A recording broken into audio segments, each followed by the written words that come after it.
I'm not crazy. We just Are you had a not little crazy? hiccup. Well, you know. We were officially on the air, but I'm not sure what anybody can see, so I'm just not saying anything much. We are gonna get there in a second. Yeah, Just we had a will. It's little fine. hiccup, but we should It's be fine. fine. It's absolutely fine. Everybody's looking at the lovely picture, which is appropriately enough from Much Ado. Okay, okay. Fine, here we are, and I shall try and get us on screen. There we are. Yay! Yay! Oh, well, thank you very much, Valentina, for bringing us from wherever we were in online limbo and letting us be visible. So, thank you, Valentina, and welcome anybody who's watching to the very first live Shake Scene Speaks chat. Yes. So this is a brand new little project. This is us. Here we are. And this is designed to be the chronicles of a company of modern actors who are doing a historically informed form of modern theatre, which is a very large mouthful of words, basically, but it's the best way we have currently of describing what we do. So we're going to do a quick hop round, say hello and who we are, and then we'll start sort of with basically how the chat is going to go. So if you haven't met us before, and include me in that, hello, I'm Lizzie. I am Artistic Director for Shake Scene Shakespeare. We are the UK's foremost and longest established queue-based theatre company. What does that mean? All our performances of Shakespeare and contemporaries that we have done so far are performed from queued parts only. So the lovely people who perform with us, they receive their lines to speak and their immediate cues to enter, exit, speak. They do not get the whole play. We do not read the whole play deliberately before sometimes it's a play, that's not part of it. And we don't rehearse the whole play as a company before we perform. So the first performance is the first time that everybody finds out what is going on in the rest of their scene. And I can guarantee you that we have got to the end of several plays and gone, what the heck just happened? So why do we do it? Because it is a radical modern form of theatre that we thoroughly enjoy. It is historically informed, which is even more enjoyable. And basically, it's kind of addictive. So everybody on the screen, this is Q-Based Actors Anonymous, only we're all owning up. So this is me, and I'm going to pass over to Valentina, who is making everything happen today. Hi, my name is Valentina. I'm an Italian actor based in the UK. I am a partner of Shake Scene Shakespeare and technical producer, and I've been doing Shakespeare. I've been doing Shakespeare for a long time. Makes me feel old. Yes, that's it. If you follow us, you pretty much know who I am. I'm the one with the weird accent. If you don't follow us and then you'll find out. Great. I was going to say there are other candidates for the actor with a weird accent in our company, but fine. Okay, but we like you. Yeah, fine. Cool. I'll pass on to Kate because you're next on my screen. Oh, hello. I'm Kate Andrews. I've been acting with Shake Scene for I think 8 years. I came to a workshop, I learned what the practice was, and I just never left. They couldn't get rid of me, and I'm still doing it now. I've worked on every Shakespeare play in the canon, but not all of them in this way, and it is, as they've said, addictive, and you just keep coming back because it's so exhilarating. I must say, we really tried to get rid of you, didn't we? They did, but it just didn't succeed. He just sticks. It's cool, though. It's cool. Tom. And passing on to Tom. Hello, I'm Tom. I'm the baby of the group.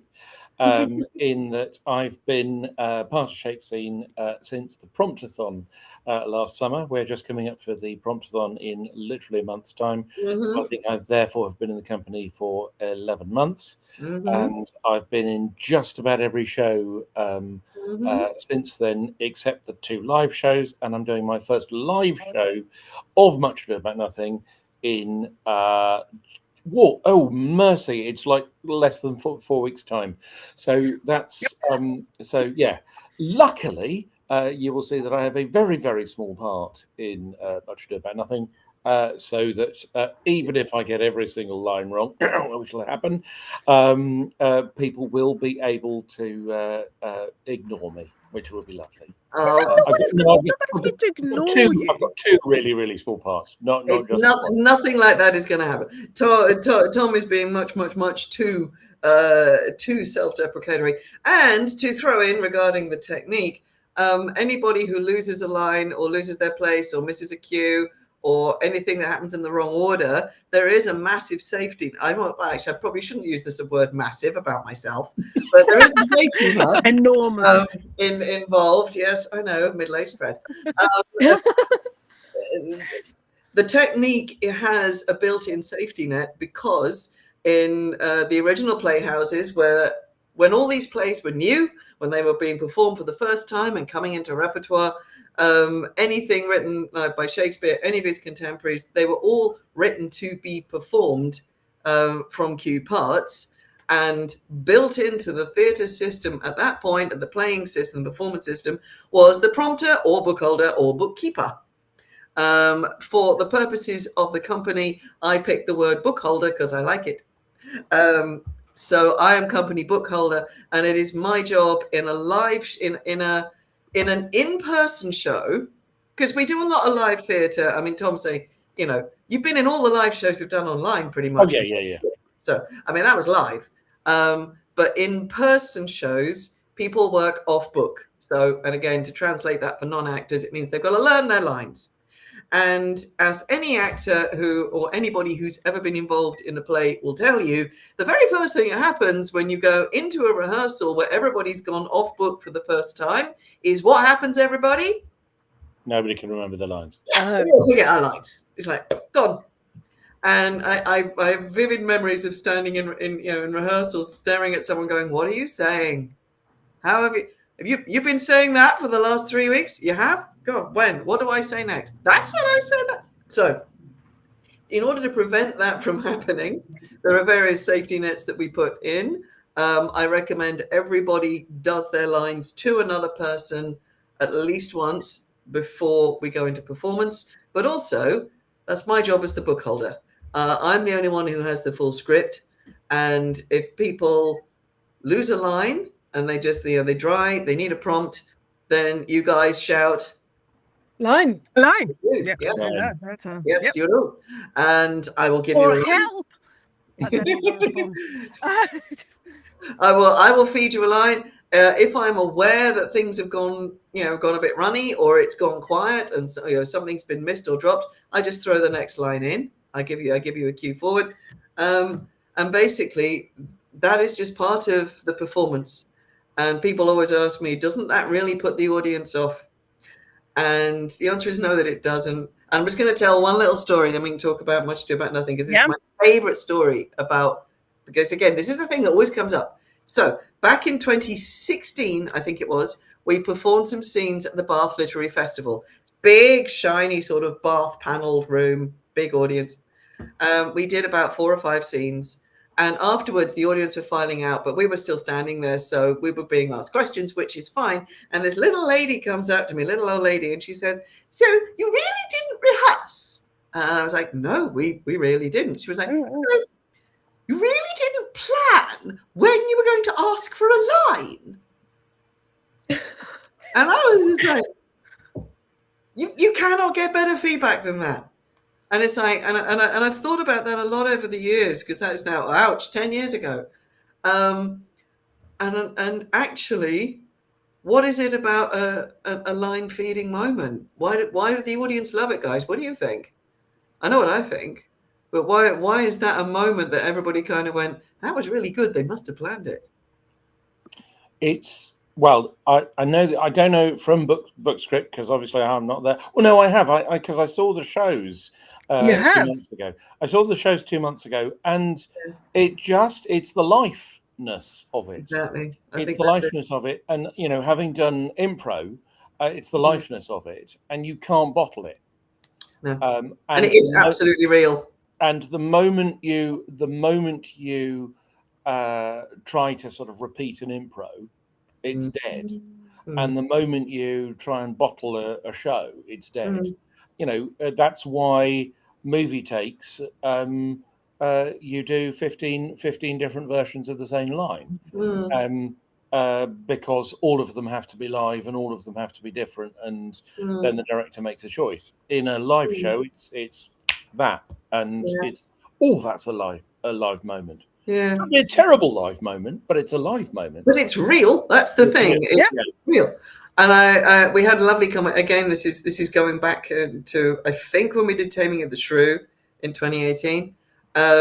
We had a lovely comment that it was an honor to witness the process and the moments of creation, because normally those are all things that, you know, actors know, because we go through a rehearsal process. You make a discovery, you have a fabulous moment, everybody decides they want to keep it, and then you go through your run of performances, and a lot of the actor's skill is in making something real, live, that isn't, basically. But I mean, it's a huge part of what we actually train to do, if you think about it, is that kind of recreational thing.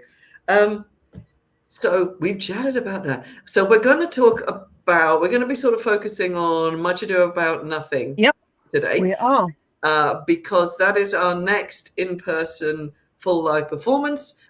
We are doing a fundraising performance of a 90-minute edit of Much Ado About Nothing. And we are doing that at the Hilldrop Community Centre in North London at 3:00 on Sunday, the 5th of July. Like that. So, ta-da! It's as if we rehearsed it, which we hadn't.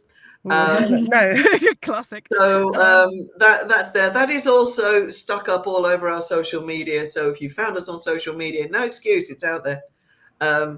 So we're talking about that, and we have invited on with us today. So we invited Kate because she's an old hand and she's in the Much Ado cast, and we invited Tom because this is going to be his first time in person, and he's in the Much Ado cast.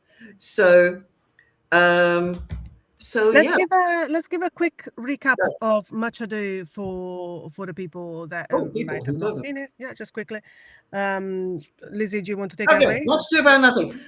We are in the fictional kingdom of Messina, and we are at the house of Leonato, who is a rich country gentleman, and with him live his niece Beatrice, who is a very lively, witty young lady, and his very demure young daughter Hero. To his house comes Don Pedro of Aragon, isn't he? Yes. Yeah. Don Pedro of Aragon and his victorious army.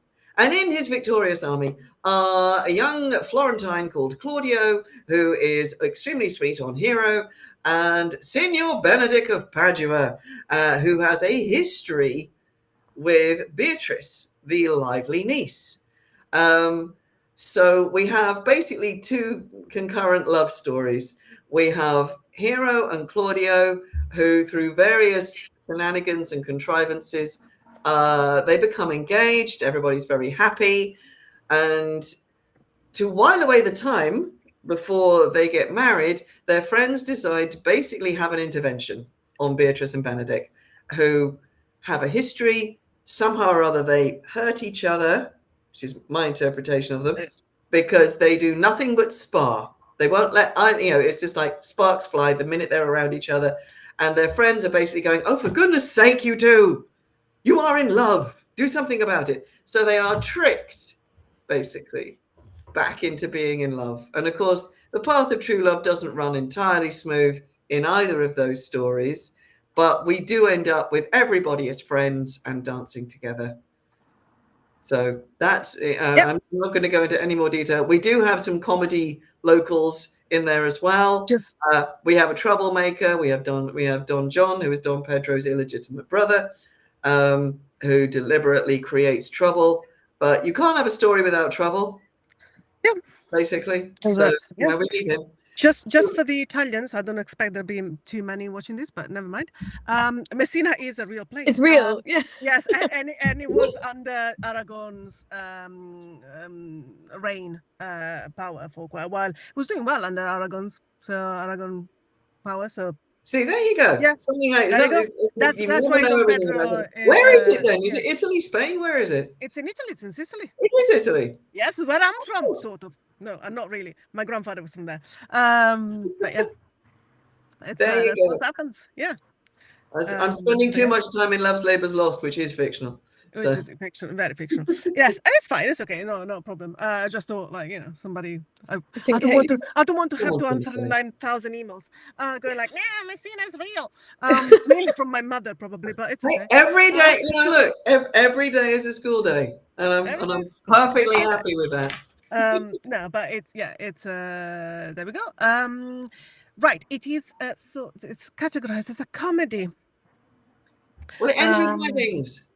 What else do you want? As with every- No, as with nobody everything. dies. Nobody dies in blood, which Not is during. the definition of not a tragedy for Yes. late 16th century. There we go. And Go do you on. want to do the title pun, please? Go on. Well, You want to do Valentina has been researching into I've been the researching title of things the I don't play. know about this play. I unfortunately have done this play many times. I think about 7. And there are still things I don't know about this play. And one of them that I only found out a few weeks ago, actually, no, I wasn't researching for this, was that the pun, the title is supposed to be a pun. A triple pun, apparently. The what I call the Shakespeare one, which is of course the vulgar one, includes the fact that much ado about nothing. Nothing was a euphemism for a certain bit of a lady. So which really makes the translation, the title in translation of this play really wrong most of the time, because it sounds much more poetical than it is. So much ado about women. Great. I shall try not to censor myself. And the other thing, apparently, I mean, I am not the best person for original pronunciation here, but nothing in the original pronunciation would have been closer to what noting would have been at that time. And noting was a word for overhearing, eavesdropping, and gossiping. And it is a play where a lot of people overhear a lot of other people talking, which always made me curious about because it's just after a war, right? So the nature of war and the nature of spying that the soldiers bring in, as well as the nature of gossiping that clearly the very isolated Leonato's family is rife with. They had nothing to do, be like the Russians in Chekhov. They just took to each other. And then of course, like a lot of people argue that it's a very musical play, so noting in terms of musicality, it is a musical play. I don't think it's the most musical, like it depends by how much music you put in, I guess. Well, officially there's 2 songs and a dance. Yeah, I mean that need to be in there. Yeah. And then you can add music. We've just seen. I've just seen a very beautiful rendition of this play by the Syrah Sisters. Shout out to a great Shakespeare company with Kate in it. It was great, and they definitely did add some music, and the musical choices were amazing. We had a lot of fun. So yeah, here we go. From an actor perspective of like what we come. So as actors who come in to a non-rehearsal process, as in like everybody rehearses by themselves, with no direction, we have or at least like I think we do. I don't know. Like everybody, please contradict me if that's not true. We keep an eye on the text that is somewhat different and somewhat more keen, or at least like it depends by the actor again, but like of what you would need normally, because you don't have the filter of a director to interpret the text for you. And as I am also preparing certain parts from this play for the August shows, and the amount of prose, I know. Oh, it's insane. That is one of the things that really bugs about this play is if you are, I mean, basically, who doesn't want to play Beatrice? You know, pretty much everybody wants to play Beatrice and or Benedict. But I'm the, right. but the problem is that they are really difficult to do as audition pieces because they've got really good speeches, but they're in prose. And there is a prejudice towards, you know, you have to be able to show that you can handle verse if you're going to an audition. So even if you did, you know, a bit of Benedict, you know, which is you know, he does perfectly well, structured, lovely, complex, you know, nice expression. Yeah. All the language stuff is in there, but it's prose. And it's one of the big argument things about it is why, you know, why certain bits are in prose. Go on then, Kate. Go again. Go on. Well, like this is not like my professional opinion on the text. This is just something I've been thinking about because I just did a rehearsed Much Ado, and then I'm about to go into an unrehearsed Much Ado, but thankfully the cuts are so different that they don't really interfere with each other. But as Valet and I passed by each other after the show last weekend, we talked about our part that we share and the prose briefly. And it suddenly occurred to me that, like, obviously something I can't avoid, to an extent, no actor can avoid bringing themselves to it to a degree, obviously still de-roll and all that. But like, if you're wired a certain way, you can't get rid of it to play a character, ergo no character I've played can really be considered neurotypical. And that's like at the heart of my practice. And I think that sparkly brains can often really thrive in the Q script because we're used to that feeling of life being unpredictable and excited by it. But in Much Ado, most of the other characters, even the clown, do speak in verse, and Beatrice and Benedict don't. And I think that something is missed with a lot of mainstream, I'm not going to say lovely famous actors' names that I love, but big voiceless male famous actors can miss out on is that those people are othered. They are different. They don't hate that. They find fun in it. They have coping strategies that are fun, that are bravado and being the fool. But the prose marks them and demarcates them as different, and only one of them ever breaks into verse. And I think that that's something I would never have noticed as an actor if I hadn't been used to working on text undirected through the cue-based practice. There's just so many gifts of like unlocking and things with punctuation that you might not notice if you didn't have to do it in this manner to be ready to work with others. That it gives you like concept like that isn't like, I'm going to force a concept where it's set on the moon. It's just what's there. I mean, the other thing that certainly we did the practice run online, and I was playing the prince, Don Pedro. And one of the things about Don Pedro is always played in directed versions as a nice guy. You always get the lovely actor to come along and play Don Pedro.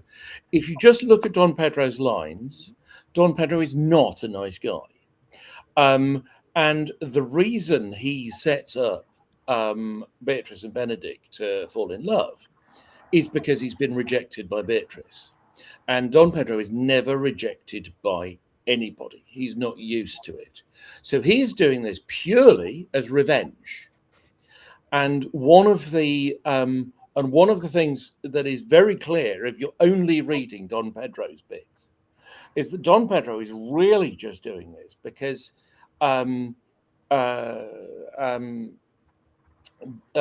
Benedict has done something or other to annoy him, and Beatrice has basically said no to him. And his whole thing is he doesn't even let Hero chat up his own Claudio chat up his own girlfriend. He goes in and does it because I'm going to be so much better at that than you are, because nobody ever says no to me. But that's because you're a prince. And their prince, not even a prince, their prince, their boss. And he goes in, tells Hero, that they've never actually had any conversation themselves. Don't worry, I'll chat up your girlfriend for you. And then Beatrice goes, you should get yourself a wife. Get yourself a wife. He goes, well, what about it then? And she goes, no. Yeah. And at that point, it's like, right, I'm going to get my own back on you. And he dobs her in it. And the person he knows that she will be most miserable with is Benedict. So that's his motivation for the rest of the play. And that's in the text. And the other thing is that Beatrice is of a different class Yes. to the others, to the extent that, and there is a line where where Claudio says, does he have any? Does Leonardo have any sons? And has he any heir but Hero? Yeah. He says, no, she's his only daughter. She's his only heir. And Perfect. as far as I'm concerned, that means that Beatrice is actually his older daughter, but born from a different relationship. So she is not. She's he clarifies, isn't she? Yeah, but niece is one of those words that in the 16th century means illegitimate daughter. Oh, fascinating! I always thought there were at least 3 brothers. There is no mention of the other brother. No, there is a mention of Hero's mum. Hero's mum appears in the opening scene. Yeah, gets no lines. And never appears again and is never mentioned. Yeah. And is always cut. And it's always cut. It's always cut because you're not going to employ an actress just to stand on stage and look miserable. But basically, that's if you're just looking at the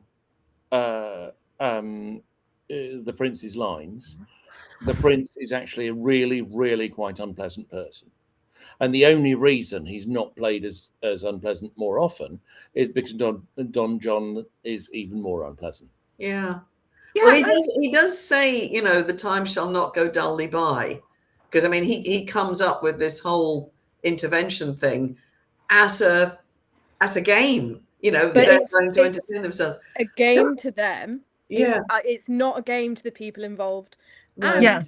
And I think the thing that, I mean, this is can I give spoilers? Like, can I? Yeah. I mean, listen, it's 400 years old. Yeah, 400 years old. And if you haven't seen the Branagh film by now, it's your own fault. So yeah. I have a Branagh tangent, but I can't say it, so I'll just keep it in.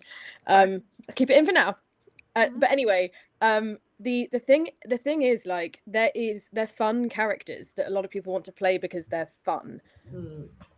And they're like doing everything in a Q script very roots it back to being human and listening, right? And they are human. And when you are the fun guy that's not taken seriously, it has a weight on you, it has a cost on you.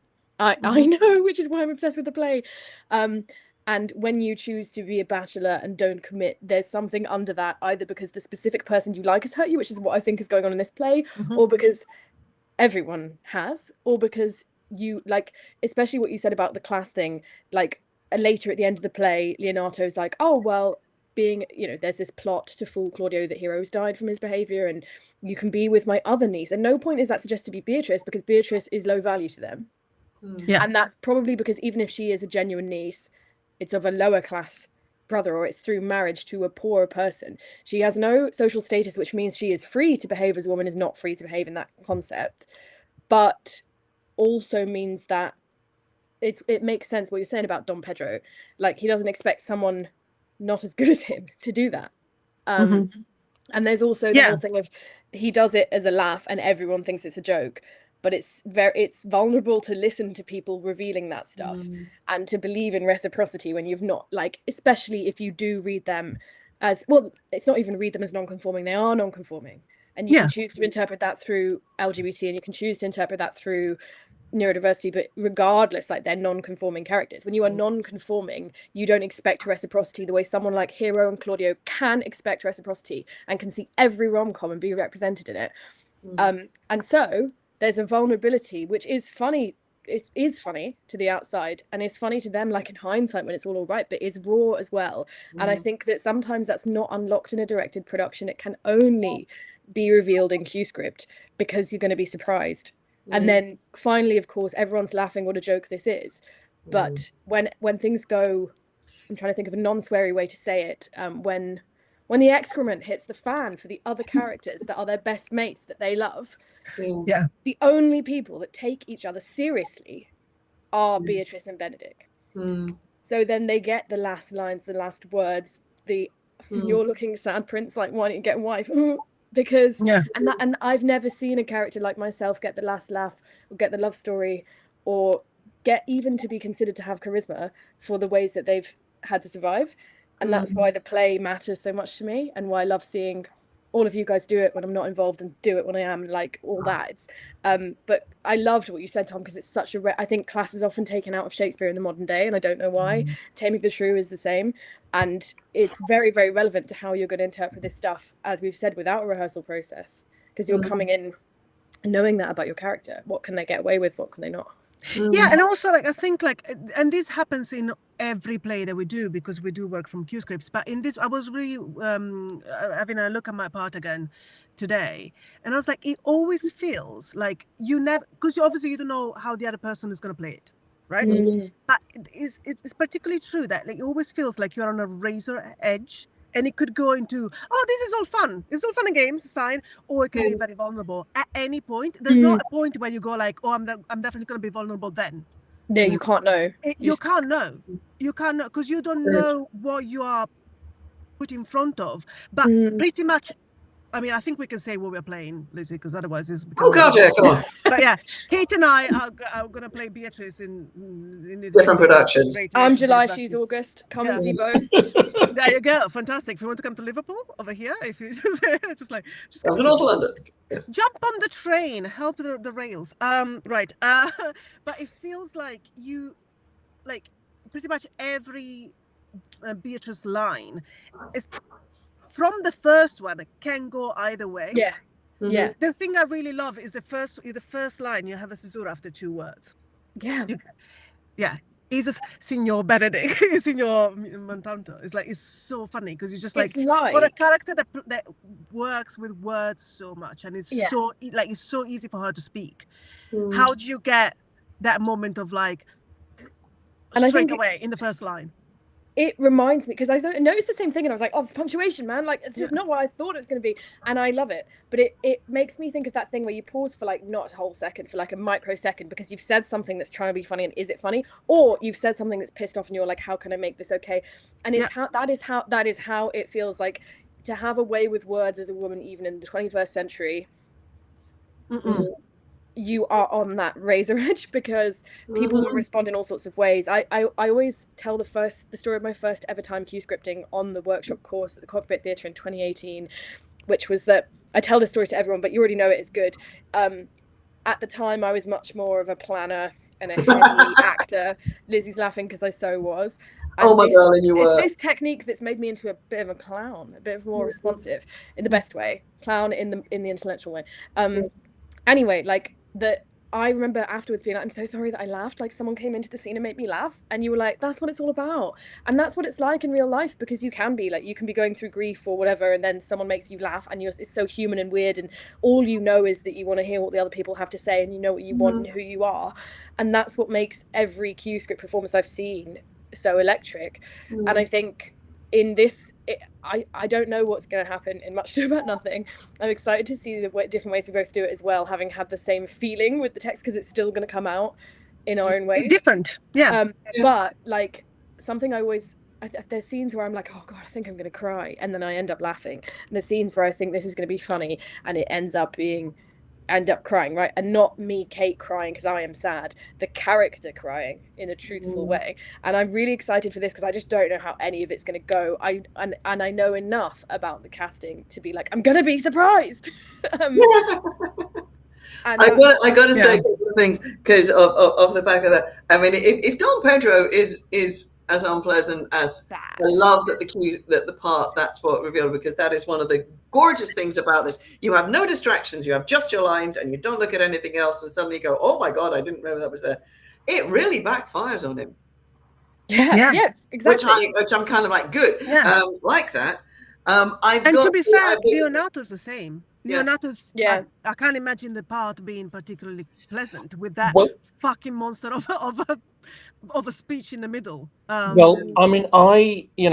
think that's why I really like having the silent wife in the opening scene, because that silent wife has jokes made about her in front of her daughter, because he says, this is your daughter, and he makes this joke about, well, her mum says so.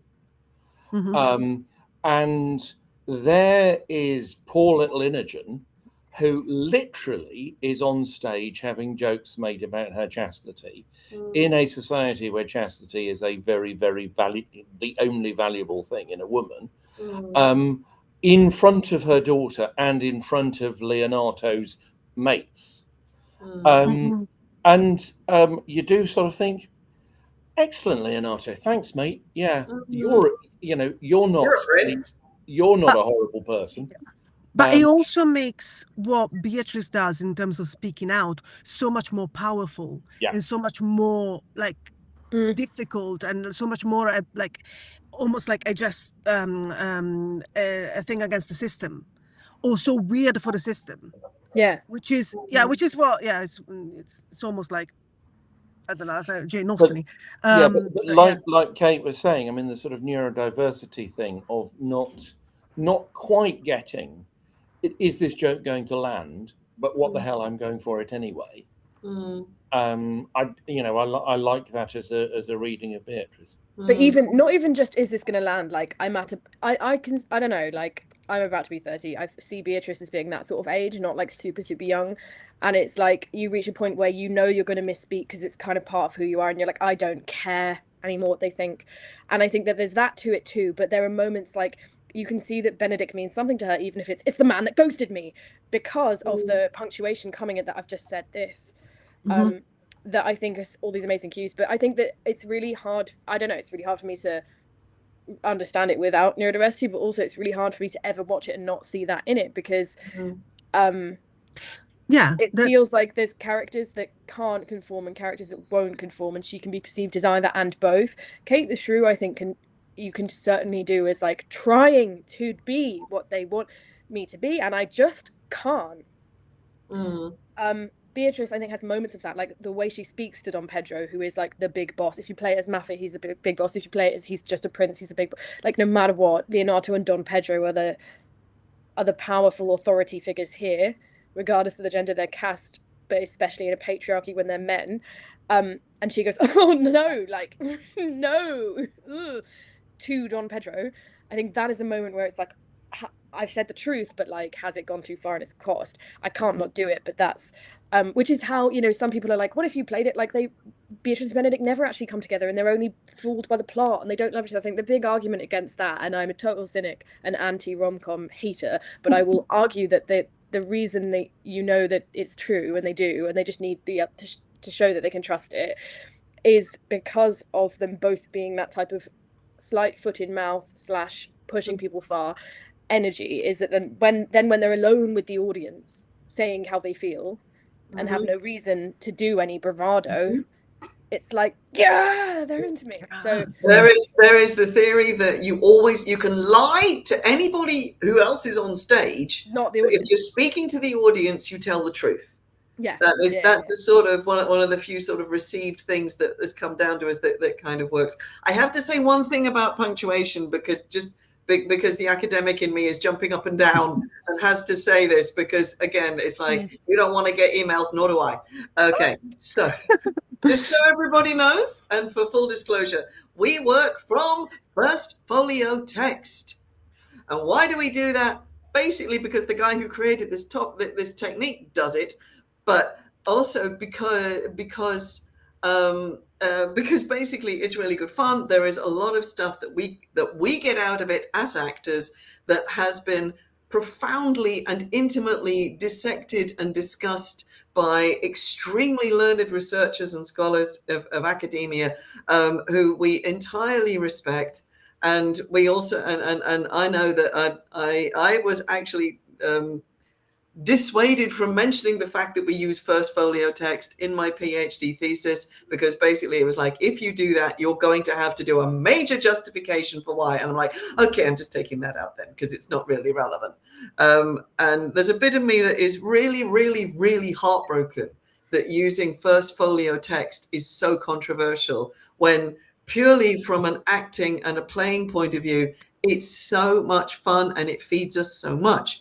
And and again, so I'm putting that out there as a disclaimer. Yes, I know that the First Folio is not perfect, and I know that the First Folio is not likely to be the acting texts, which is what it was believed to be. And I know that the punctuation is not directly reliable, and it's not definitely the punctuation that Shakespeare himself put in there. It could be the compositor, the prompter, the person who wrote out the script, or the actor. We don't know. And we basically don't care.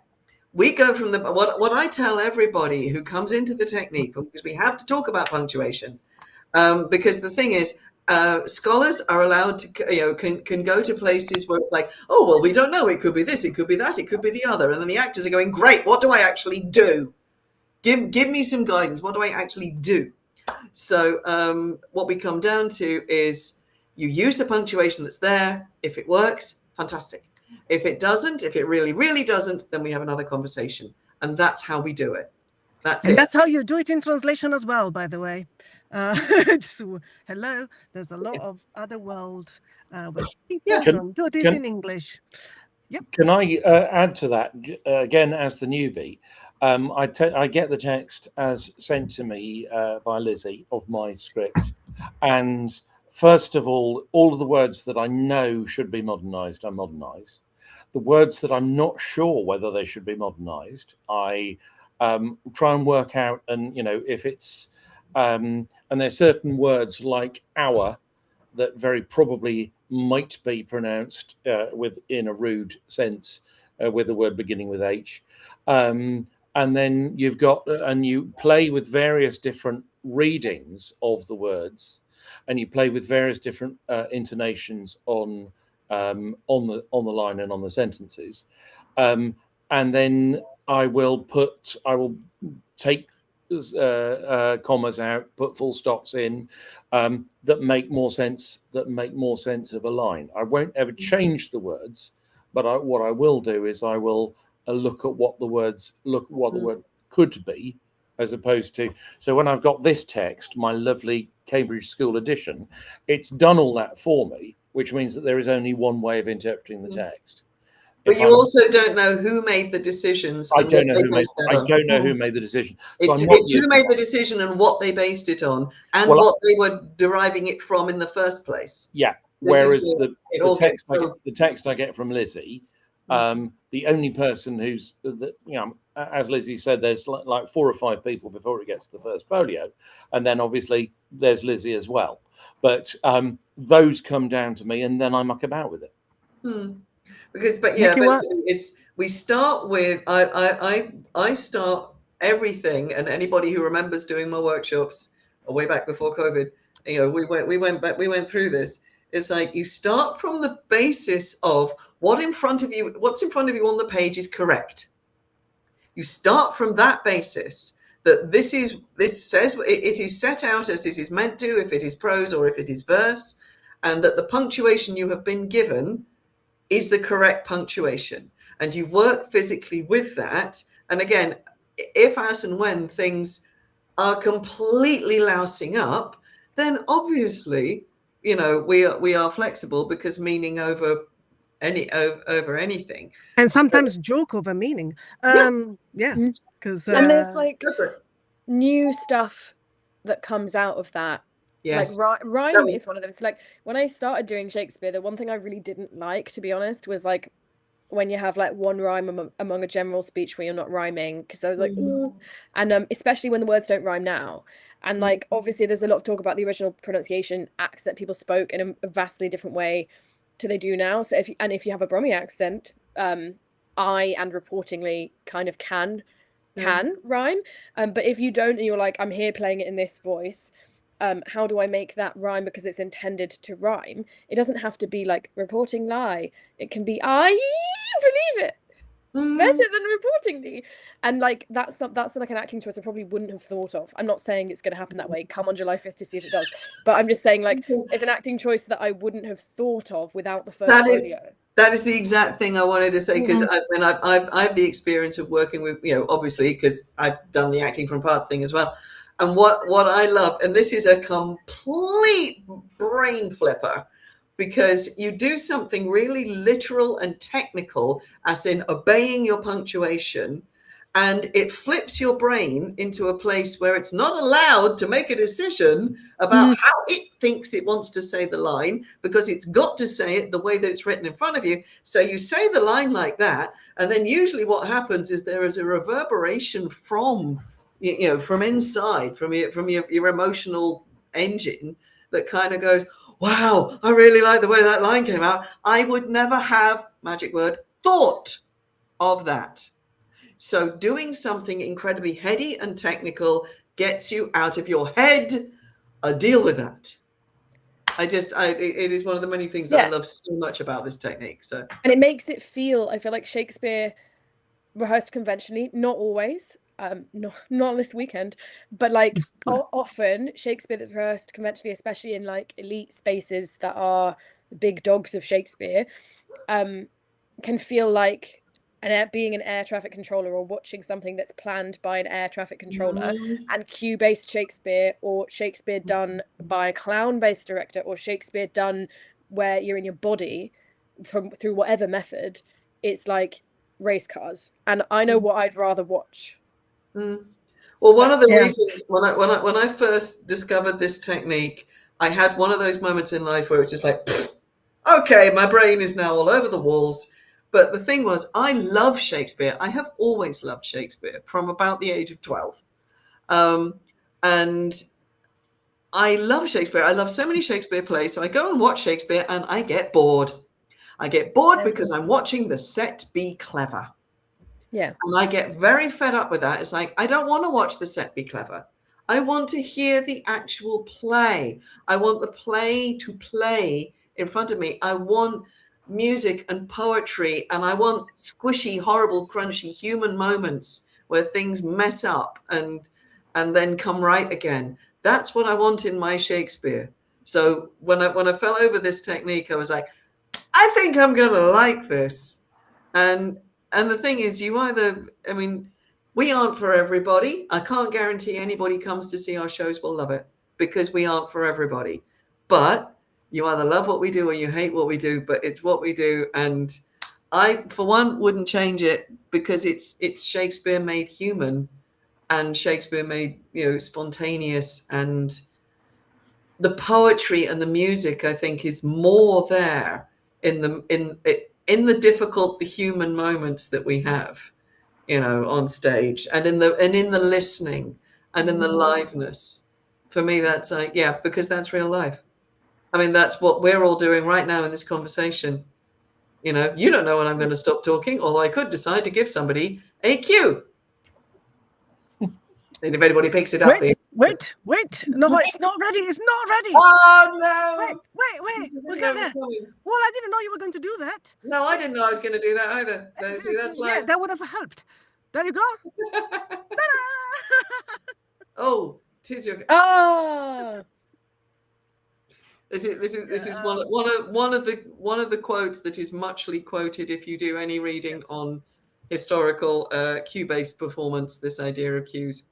So yes, sorry. That's fine. That was me having a laugh.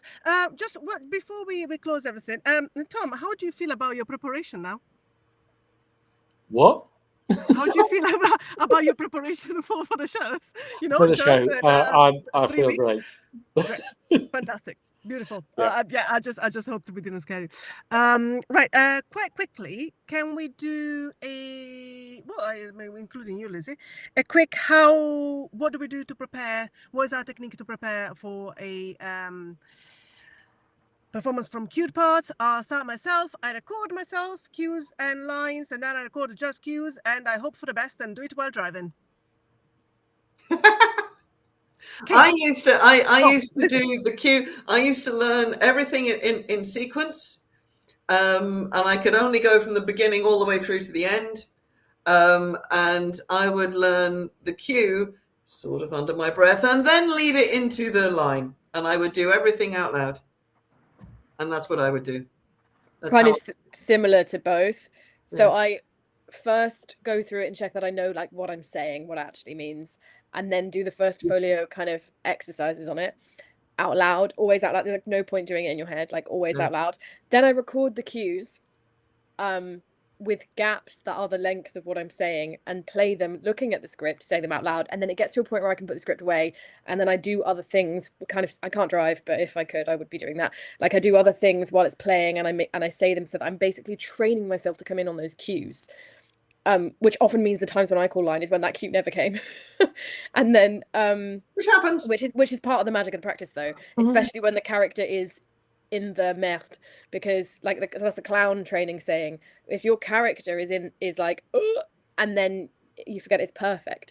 But then the new thing I've recently added to keep myself on my toes is I cut up the audio file, randomize the order they appear, and just blast the cues and then see if I know them. See, that I cannot do. I've known several people who've worked with us over the years, and they do flashcards, and they got I used to do flashcards and the line on the other. And I've had people have like deliberately dropped them and shuffled them because the idea of like, in case the cues come in the wrong order, and that basically almost gives me a nosebleed just to think about. Yeah, I've only used to do started that. doing it now. Yeah. Yeah, I used to do that, and now I use my mother, who's got a delightful Italian accent, and most of the time I can't understand the cues she's saying, so it's really helpful because it just really forces me to listen. Tom. I go over the lines, but like Kate, I make sure that I am vocalizing. I'm trying out different ways. I'm just, and I hope it's all going to work out. I'm doing a lot of. I think I'm doing a lot of prayer. I think that's my answer. You're allowed. Yes. The thing is, there is zero sort of there is absolutely no shame to calling for a line. I've had to do it. I always quote the playing Prospero, that the second full play I ever staged using this technique. Played Prospero, and I knew my part backwards, inside out, upside down, standing on my head. Still, first performance, you're there going, nope, it's gone. And you have to call a line, and immediately you're going, God, I knew that. But that's just not it. Historically, you would be out, and being out was just part of acting. It's part of life. Yeah, it is. Exactly. Yeah. All right. I think we've done almost an hour. Let's close it here. Tom and Kate, stay on the line, but I'm just gonna take your videos off for a moment. Lizzie, shall we do a carousel of what's happening next, if you don't mind? Okay. So live shows. In order. Online show. You know this. Live shows, right? So online, we're doing King John live online on the 14th of June. She didn't tell me we were doing this. No, there's the tickets are links. Yep. On our social media, yes. It's on Eventbrite. Yeah, at the moment, King John is the one that's pinned on our social media. Yep. That will be going live at 3 p.m. BST on this Sunday, the 14th. Then the next thing that we're doing, I'm flipping through my diary. Thank you. Right.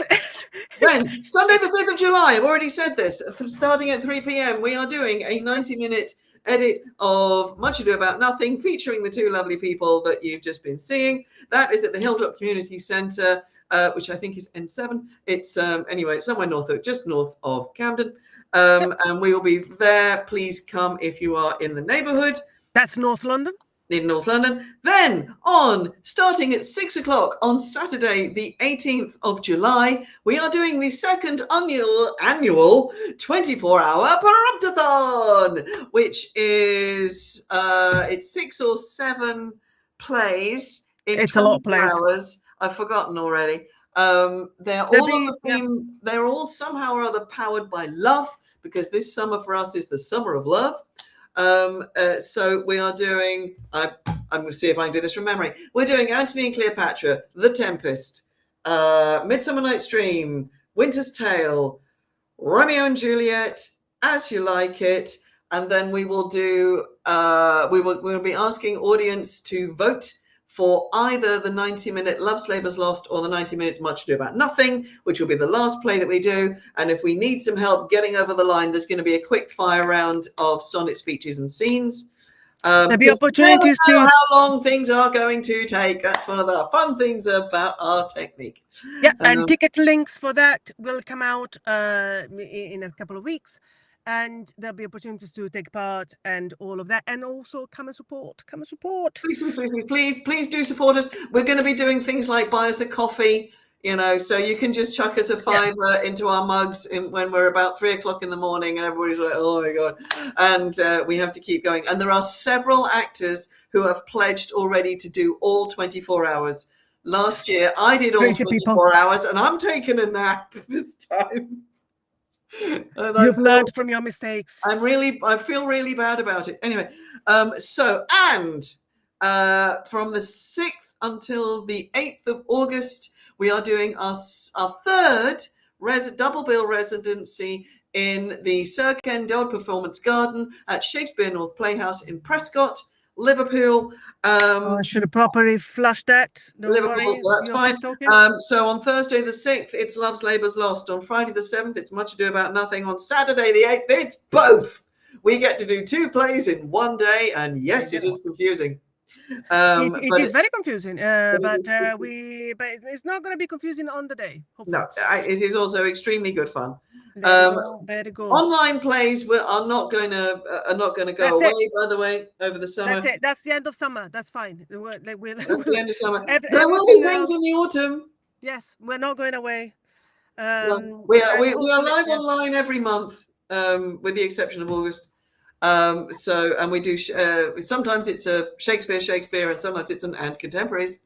So that just keeps it fresh and bubbly. But yes, that's everything. Amazing. Right, I'm gonna close this. Let's just flash this because why not? This is fun. You should have been on the conversation. We tried to work out what we could and could not say. Yeah, that was a fun moment. On our WhatsApp. Sometimes I feel that's what we should share, and then I remember what we say. Right. I am gonna go with this. Hopefully, yeah, there you go. And I'm gonna put the music up. I'm gonna bring back Kate and Tom, and we're gonna close this to the beautiful. Thank you for attending the first ever Shake Scene Speaks. We will be taking feedback and suggestions, phrased politely. Yes. Thank you. Yes, phrase politely. I think that's right. Theme song. No spoons. We need to find something instead of the spoons. Right. And